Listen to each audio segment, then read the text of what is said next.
संत कबीर ने कहा, दुख में सुमिरन तो सब करें, सुख में करे न कोई, जो सुख में सुमिरन करे दुख काहे को हो।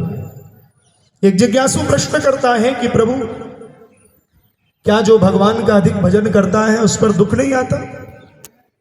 संतों ने उत्तर दिया कि दुख उस पर भी आता है जो भगवान का बहुत भजन करता है, और दुख उस पर भी आता है जिसने जीवन में ईश्वर को एक भी बार नहीं ध्याया।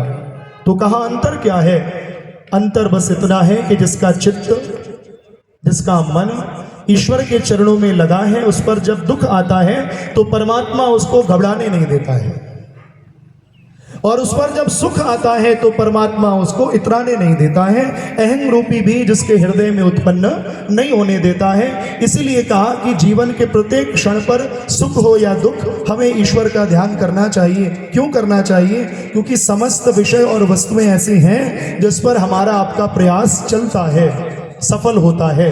कोई अस्वस्थ हो जाए तो हम अच्छे से अच्छे डॉक्टर के पास, वैद्य के पास, देश विदेश तक ले जाते हैं उपचार के लिए, इलाज के लिए, लेकिन कितना ही श्रेष्ठ वैद्य या डॉक्टर क्यों ना हो, एक समय आने के बाद वो भी कहता है कि मैंने अपना सारा प्रयास कर लिया, अब जो कुछ भी है वो ईश्वर के हाथ में है। तो संसार का अंतिम सत्य ईश्वर और मृत्यु, ये दोनों हैं। गोस्वामी तुलसीदास जी ने इसीलिए पंक्ति रचित की, रामचरितमानस में लिखा, हानि लाभ जीवन मरण, यश अपयश सब विधि के हाथ। कि समस्त विषय पर हम अपना प्रयास करते हैं, लेकिन जब हमारे समक्ष सुख, दुख, हानि, लाभ, जन्म और मृत्यु, ये 6 विषय आते हैं, तो परमात्मा की जो इच्छा है हमें वही स्वीकारना पड़ता है, मानना पड़ता है। और ये यात्रा अनवरत चलती रहती है। मृत्यु के बाद जन्म, जन्म के बाद पुनः मृत्यु, ये सृष्टि का, संसार का क्रम है, चक्र है। और इस यात्रा में, इस क्रम में सभी जीव आते हैं। गरुड़ पुराण में विषय आता है कि भगवान राम और भगवान कृष्ण भी इस संसार में आए, लेकिन सदैव के लिए नहीं रहे।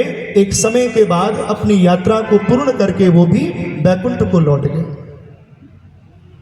इसलिए ईश्वर ने जितनी आयु परमात्मा को दी है, उस आयु में अच्छे सत्कर्म करता हुआ जीव जब ईश्वर के चरणों में जाता है तो अपने उन अच्छे कर्मों की सुगंधी परिवार में रोप करके जाता है, और उन कर्मों का जो संचय है, उन कर्मों को लेकर के जीव परलोक में ईश्वर के पास पहुंचता है। क्योंकि इस संसार में तो नाना प्रकार के धन और द्रव्य चलते हैं, किंतु परमात्मा का जो दरबार है वहाँ पर मात्र धर्म चलता है। हमारे किए गए जो अच्छे सत्कर्म हैं वो सत्कर्म चलते हैं। अन्य विषय और वस्तुएं जिस दिन हम जाते हैं, एक एक करके हमारे साथ यही छूट जाता है।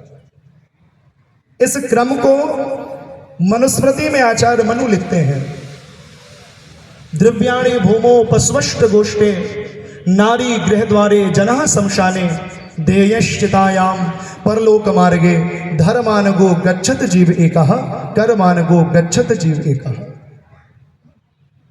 मनु महाराज कहते हैं कि जैसे ही शरीर से प्राण पृथक होता है, अलग होता है, तो जो कुछ भी हमारा एकत्र किया हुआ, कमाया हुआ, बनाया हुआ संपत्ति इत्यादि है, वो सब कुछ हमसे यहीं छूट जाती है।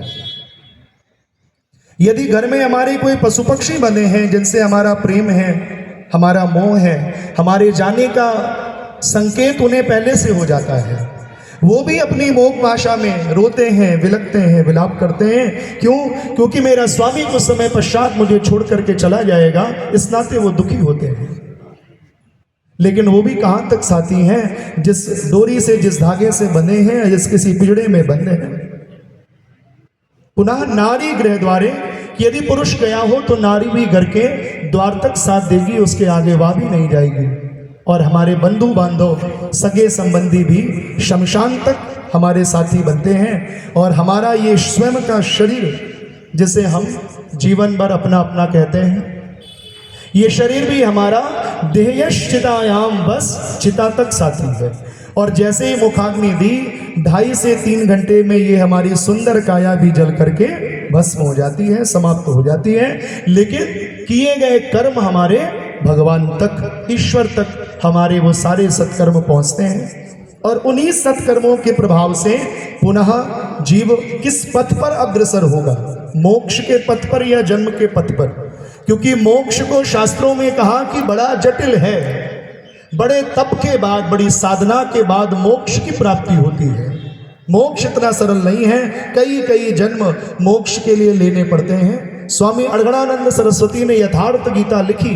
यथार्थ गीता में मोक्ष और मृत्यु को परिभाषित करते हुए लिखा कि वस्तुएं यदि तुम्हें छोड़ दे तो वह मौत है, और तुम यदि वस्तुओं को छोड़ दो तो वह मोक्ष है। अर्थात हम जीवन भर वस्तुओं में लगे हैं, वो वस्तुएं एक दिन हमें छोड़ देती हैं और काल आ गया, उसे मृत्यु कहा गया। लेकिन काल आने से पूर्व हमने उन वस्तुओं को त्याग दिया और ईश्वर के ध्यान में लग गए तो वह मोक्ष है। पुराने वस्त्रों को उतार कर नए वस्त्रों को धारण करना यह मौत है, और पुराने वस्त्रों को उतार कर फेंक देना फिर नए ना धारण करना यह मोक्ष है। अर्थात जन्म और मृत्यु रूपी बंधन से जीव मुक्त हो जाए, उसी को मोक्ष कहा गया है।